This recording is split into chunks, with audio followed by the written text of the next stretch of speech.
She always sat alone in the corner of the cafe, stirring her tea without sipping it. Every day at exactly 4:03 p.m., she walked in, chose the same table by the window, and waited, though it was never clear for whom. Some thought she was just another lonely soul clinging to routine. Others whispered that she was waiting for someone who never came. But no one really knew her name or her story. What made her presence so unusual wasn't just the routine. It was the small envelope she placed on the table in front of her, never opening it, never letting it leave her sight. For weeks, people around her became curious, drawn to the quiet tension that wrapped around her like fog. One barista claimed he once caught a glimpse inside the envelope and saw nothing but a single black feather. Another swore they saw her crying into her cup when she thought no one was watching. Then, on a rainy Thursday, everything changed. She arrived earlier than usual, drenched from the storm, eyes red like she hadn't slept in days. Instead of sitting down, she walked straight to the counter, asked for a black coffee, and handed the envelope to the man behind her in line. "If he shows up," she whispered, "give this to him." And then she left. Just like that. The man, confused and unsettled, sat at her usual table and waited. That envelope, sealed with red wax, seemed to pulse with something unspoken, something unfinished. He didn't know who he was, or why she gave it to him. But as the rain kept falling outside, something told him this wasn't just about a missing person. It was about a secret that had been buried for far too long. The man sat there for over an hour, the untouched envelope resting between his hands like a fragile truth. Every time he looked at it, he felt a strange weight in his chest. Like whatever was inside it wasn't meant to be found, yet had waited years to be opened. The barista, clearly shaken, avoided eye contact, but kept glancing over as if waiting for something to happen. Outside, the storm hadn't slowed. Lightning cracked in the distance, casting strange shadows through the cafe windows. Still, the man waited. Then at 5:14 p.m., a figure entered. Soaking wet, tall, wearing a hood that obscured his face. He paused just inside the doorway, eyes scanning the cafe like he wasn't sure what world he had just stepped into. When his gaze landed on the man at the window seat, the seat she always chose, he froze. The two locked eyes for a moment too long, and something passed between them. Recognition. Regret. The hooded man walked slowly over, eyes not leaving the envelope. "Did she give that to you?" he asked, voice low and distant. The seated man nodded. "She told me to wait. To give it to you." The hooded man didn't sit down. Instead, he reached into his coat and pulled out something unexpected. Another envelope. Identical. Same wax seal. Same worn edges. But this one had blood on the corner. Neither man said a word. The hum of the cafe faded beneath the rising silence between them. Slowly, almost mechanically, the hooded man laid his envelope on the table beside the first. "There's only supposed to be one," he muttered, more to himself than anyone. And in that moment, it became painfully clear. This wasn't just a message. It was a warning, and it had already begun unraveling. The barista couldn't stop watching them. Two strangers, two identical envelopes, and a silence so heavy it warped the air. Customers whispered, eyes darting, phones subtly aimed under tables as if capturing a secret would somehow make it less terrifying. The hooded man finally took the seat opposite, his wet coat dripping onto the floor, but his eyes never left the envelope, the one she had handed over. He didn't ask who she was. He didn't need to. Instead, he asked something far worse. "Did she say what would happen if I opened it?" The man across from him shook his head, though his throat was too tight to speak.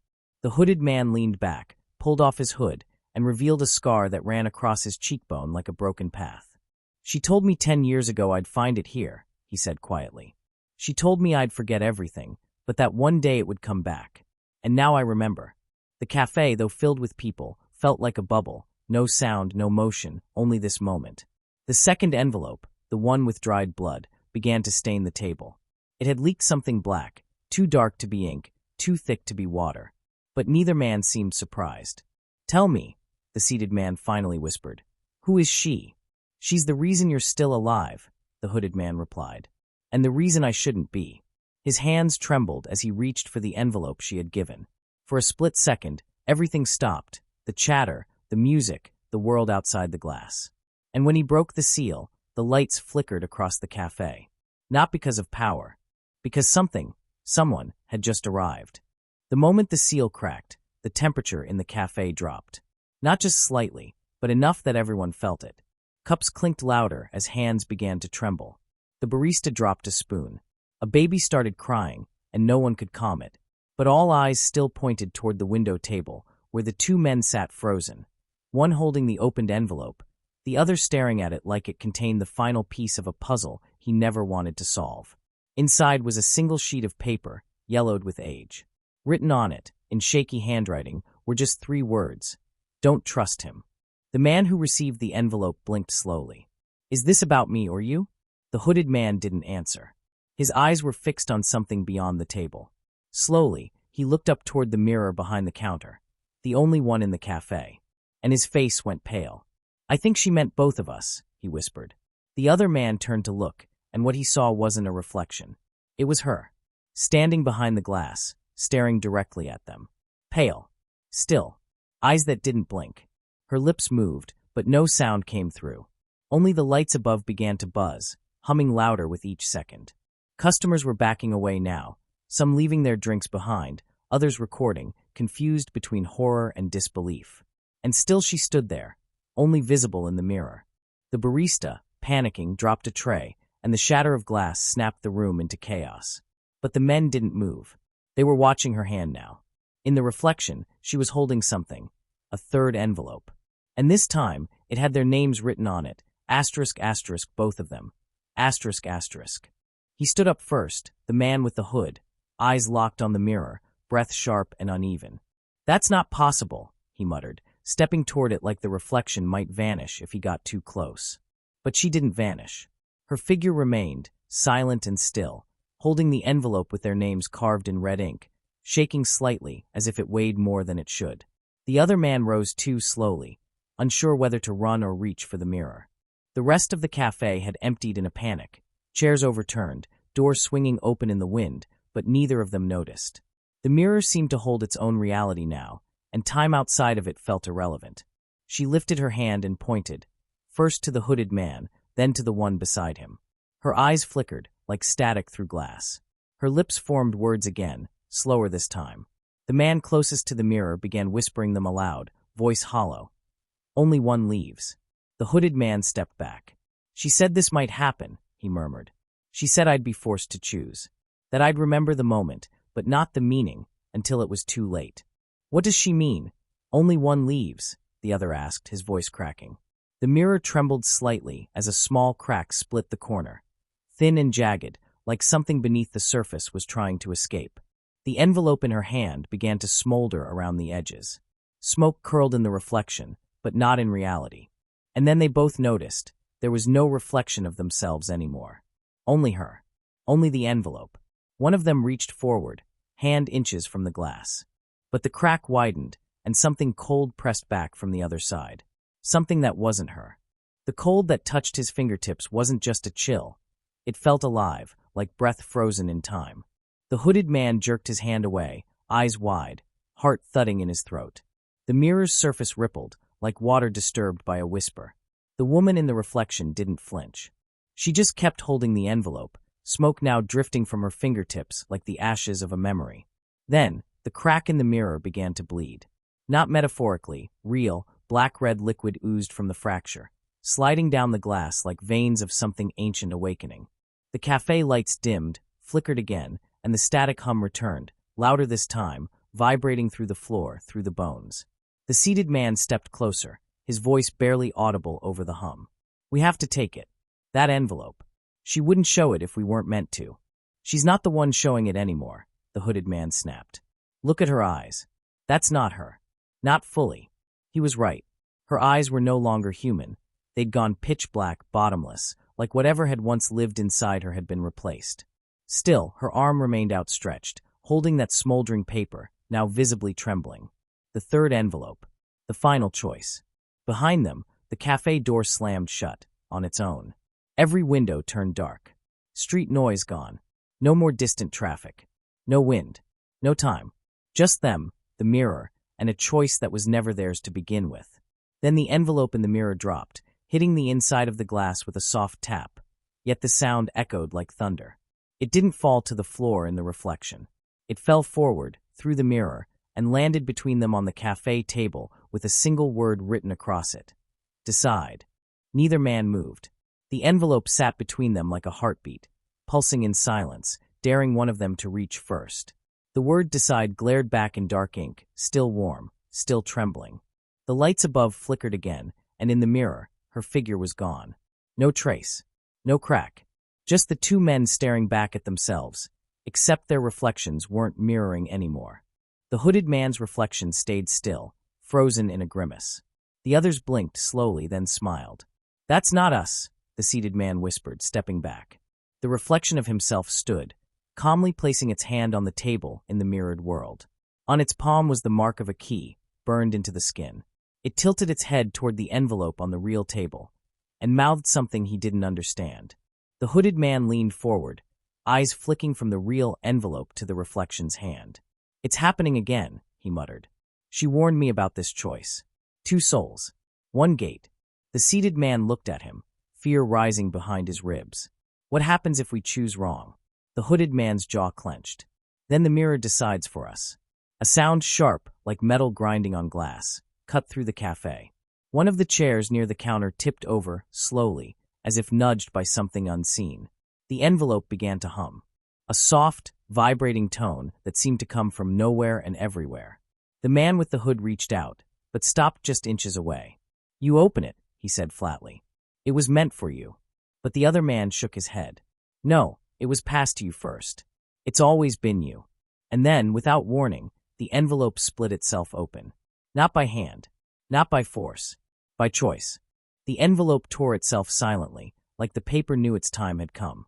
No wind, no hands, just a clean, deliberate split down the center, revealing nothing inside. No paper, no message, just a black, swirling void where the letter should have been. The kind of darkness that didn't just look empty. It felt alive, like it could pull breath from your lungs if you stared too long. Both men leaned in, helpless, as the darkness inside the envelope began to grow. Not physically, visually. Emotionally. The more they looked, the more they felt something rising in their chests. Regret. Shame. Fear. Forgotten memories that weren't even theirs. "What is that?" the seated man whispered, eyes wide. The hooded man's lips trembled. "It's not a message. It's a mirror." The blackness inside the envelope pulsed again, and this time it spoke. Not with words, but with voices. Familiar ones. The seated man heard his mother's final words before she died. The hooded man heard the scream of someone he swore he'd forgotten. Every whisper was a truth they'd buried, clawing its way back to the surface. And then the cafe changed. The walls faded into a fog, the tables vanished, the lights overhead collapsed into a single beam above them. The envelope rose from the table, hovering in midair, spinning slowly. From the shadows around them, dozens of other envelopes began to emerge, some burned, some soaked, some perfectly sealed.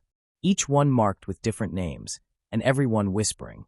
"What is this?" the seated man gasped. The hooded man didn't answer. He was staring at one particular envelope, floating toward him. It had his real name on it, one he hadn't heard in years.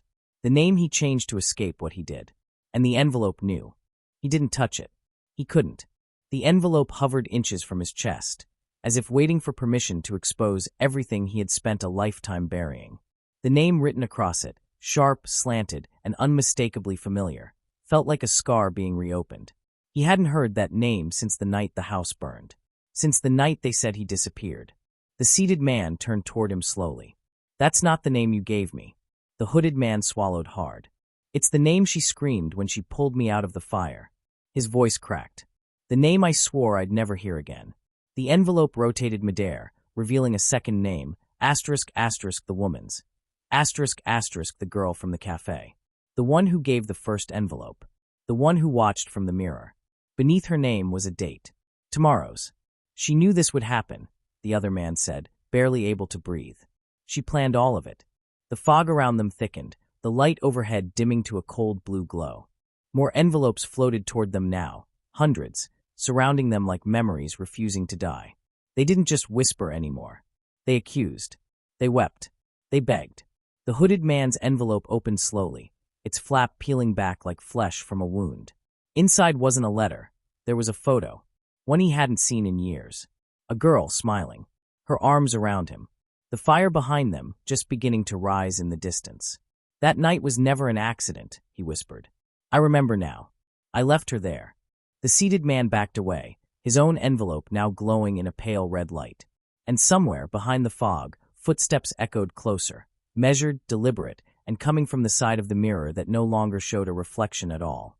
The footsteps stopped just beyond the fog, close enough to feel, too far to see. But both men knew, whoever, or whatever, was approaching had been waiting. Not for one of them, but for both. The photo in the hooded man's hand began to fade, the edges curling into smoke. Her smile disappeared first. Then the background. Then the memory itself. It vanished like it had never existed, leaving only the weight of guilt behind. The other man's envelope trembled now, vibrating against the table, refusing to be ignored. He reached for it with hesitation, but as his fingers touched it, he gasped. Not from pain, from recognition. Inside was a list. Names, dates, places, all written in the same looping handwriting, the girl's. But beside one name, circled 3 times, was his. You were part of it too, the hooded man said, voice hollow. That's why she sent the message through you. You just didn't remember. The seated man stared at the paper, veins going cold. I thought I met her by accident. I thought she was a stranger. She never was, the voice replied. But it wasn't either of them speaking. It came from the fog. Soft, calm, female. And then she stepped forward. Not from the mirror. Not from the cafe.